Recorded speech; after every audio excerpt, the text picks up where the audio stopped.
Alright, you guys know the drill. If you see an eyelash doing its own thing, mind your business. That's what we do. Hey, what's up? I'm Ellie and welcome back to my channel.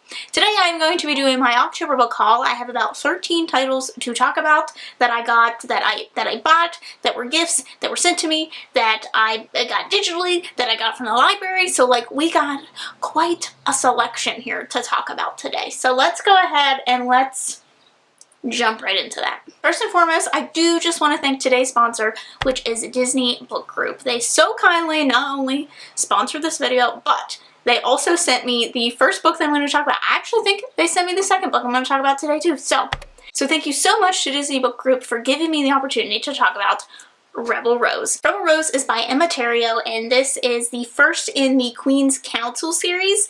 I was so excited when I read what the series is going to be about, because it's taking the Disney princesses that we know and we're familiar with their stories, but it's putting them in their own historical context. It's putting them in the time period that they were supposed to live in, and it's basically reimagining what their life would be like in these more realistic world settings. This is what I'm talking about. I want to see these stories told in historical context. I love when that happens. I love it. I'm here for it. Not only that, but it seems like the series overall will weave together, and that gives me Once Upon a Time feels, and I'm here for it because that's the only show I've ever watched to completion. Rebel Rose specifically follows Belle, and this is after she has become queen. Beast is now human, and Belle is now kind of juggling between, being that small town girl and now also being queen, and kind of struggling to find the balance between the two. There's also a magical part of this as well, whereas Belle comes across this magic powers, and it's right in the midst of the French Revolution. So I'm eager to see how this magical element can play into this, and I'm eager because it's not necessarily just a kind of normal retelling of Belle. It's kind of a continuation of Belle in the world that she was originally in. Like, does that make sense? Does it make sense? Because I'm excited. I love a really good historical fiction, so I'm eager to see how this kind of takes the story and makes it its own, and I'm eager to see how the rest of them weave together, because those are my favorite kind of stories, when they all just interconnect. This is already out. I will leave a link for more information down below if you are interested in this book and this series, so make sure that you check that out. Also, look at this cover. I'm here for this. I'm into all the gold foiling. Give me all the gold foiling right now. I feel like this also seems like a very girl power-esque story, so I'm here for it. So then the next book I believe also came from Disney Book Group, and this came in a PR package that I received. I actually opened up in my vlog, my second October vlog, and that is Broken Wish. This is also part of a fantastical series that will come together at the end, I do believe, but each one is by a different author. I do believe the rest of the series will follow as this curse develops over time, since, that's a theme in fairy tales, that there's these families that are plagued by a curse, but this kind of follows how that curse develops and where it comes from and what happens from there and how it changes over time. What really sold me on this one, though, was it says the lines between a hero and villain become blurred. I love me a morally gray story, so I'm so excited. I, again, am eager to see how this all will play out, and I do know the last one in this series is going to be by L.L. McKinney, and I love her writing. So then we have one that came in my fairy loot box, and that was Fable. This is, I believe, an exclusive edition. It is also has shiny teal. They're kind of glittery pages, which I'm here for, and it is signed. I've been seeing a lot of hype around this. This, I think, sounds like a very good Scallywagathon rec, so I'll probably be saving it for Scallywagathon.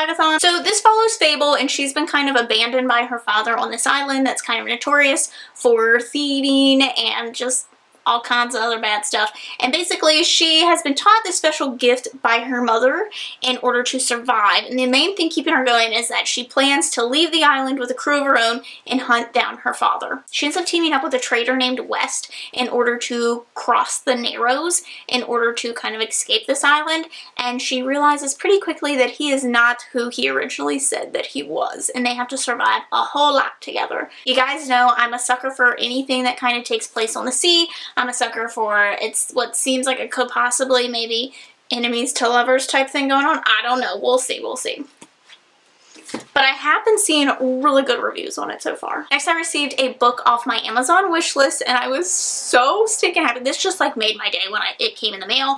It was so unexpected, and this is from Caitlin from the Lit Review. I'll leave her channel link down below, but that is City of Girls. City of Girls is by far one of my most favorite books of all time. I think the booktube is kind of sleeping on this. Y'all missing out. This is just, I don't even know. Again,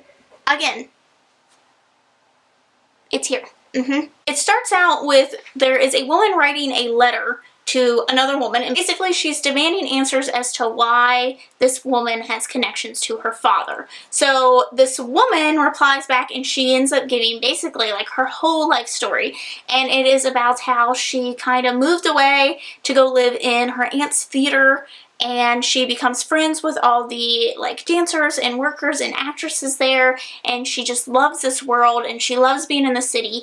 And it talks about being like, as a woman, openly sexual, which was, you know, very frowned upon, and how she kind of develops as a woman, and how she just takes things as they come, and she just has such this uplifting outlook on life and just the hardships that she goes through.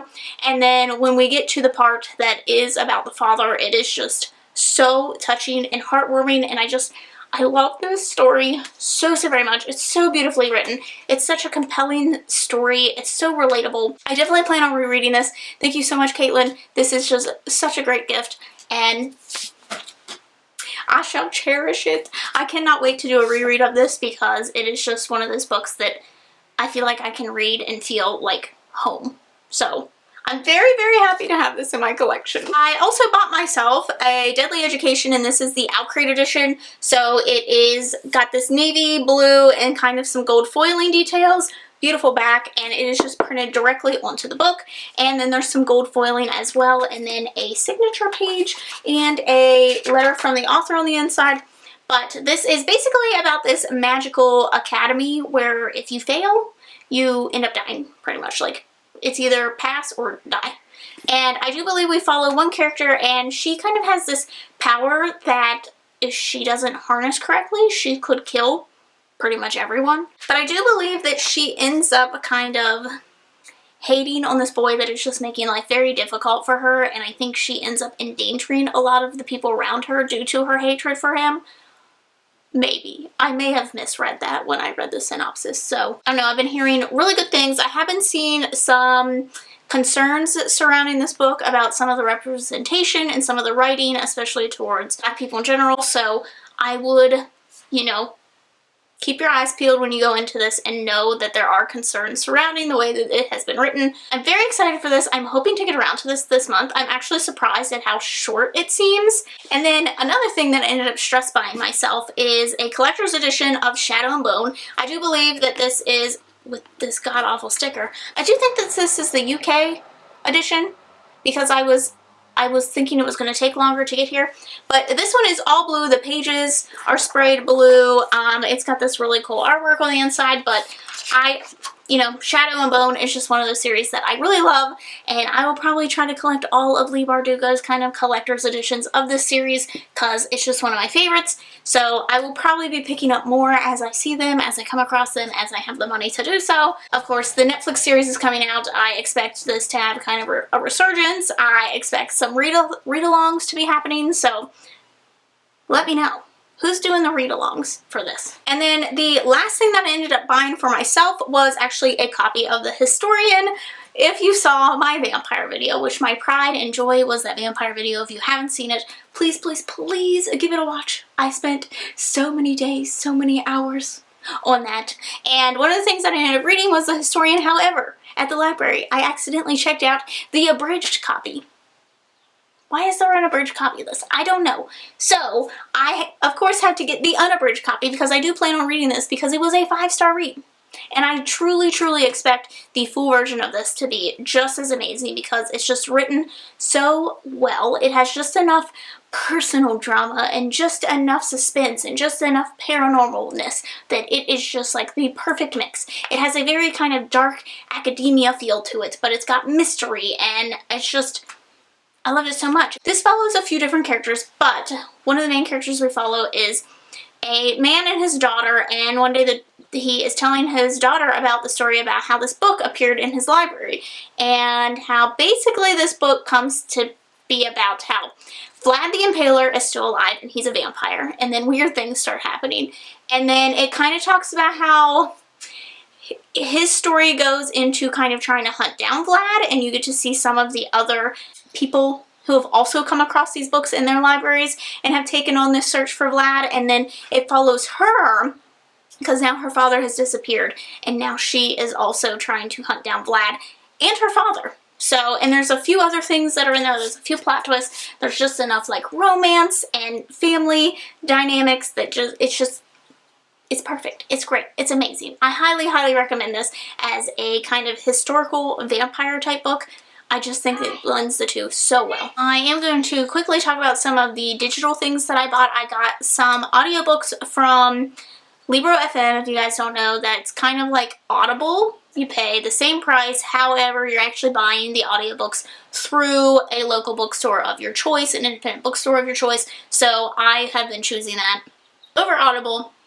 Just saying. So one of the things that I ended up getting was, I'm going to get this title wrong, Down Along with That Devil's Bones. And this is a nonfiction, and it looks like it's looking into the history of white supremacists within America and the argument behind, do we keep monuments? Do we get rid of monuments? What do monuments stand for? How does this change history? Like, it looks like it delves deeper into that and looks at that. I'm hoping to gain more into this because I do think that this is going to stay a prominent argument through the next few years.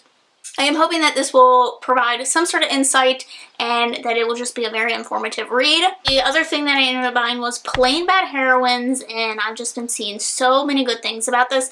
This is kind of, I believe, like an all-girls academy, and these girls kind of start a book club for this best-selling kind of, I think, scandalous book, and it is where they meet for this book club that they are found dead. So it's centuries later, and apparently this author has come out with kind of this book about the history of the school, and it has inspired a film, and when these actresses go to film on the set of the school, things start getting weird.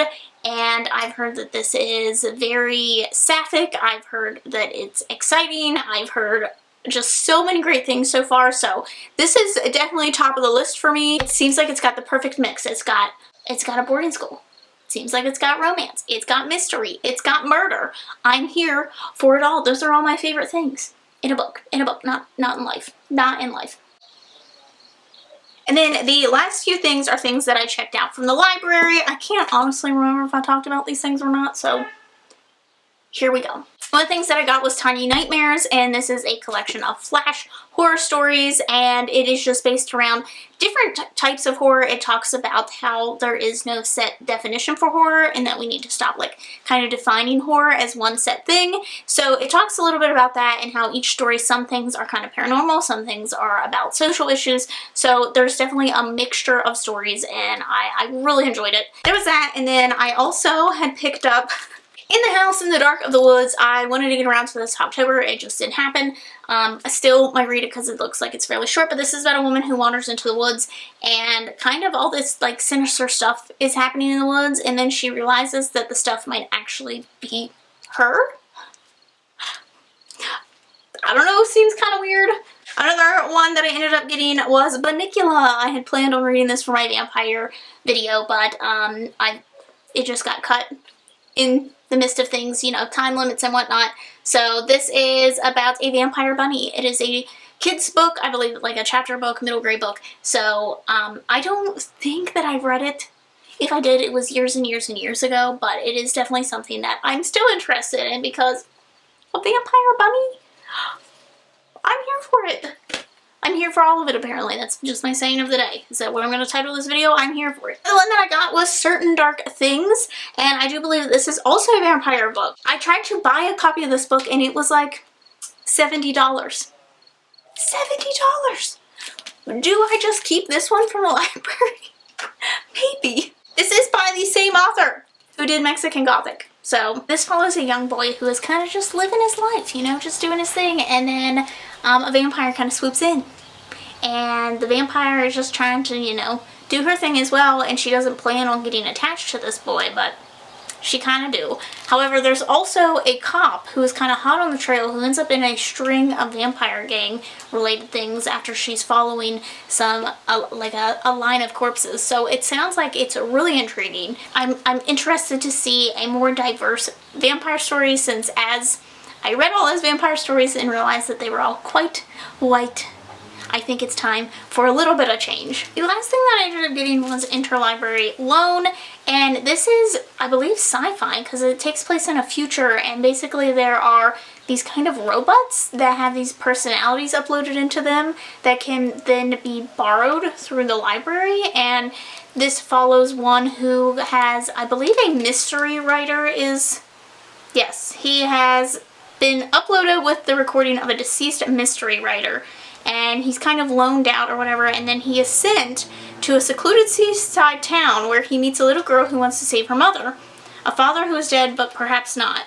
I don't know, it just seemed kind of interesting. It's relatively short, so I just was looking and I like the aesthetics of the cover mostly. So those are all of the books that I got in October. Let me know if you've read any of these, what you thought of these, which ones I should read first. Let me know down below. I also just want to give another big thanks to Disney Book Group for sponsoring this video. I always have a pleasure working with them. I hope you guys have liked this video. Don't forget to subscribe to see future book hauls from me. Thanks for watching, and I'll see you next one. Bye!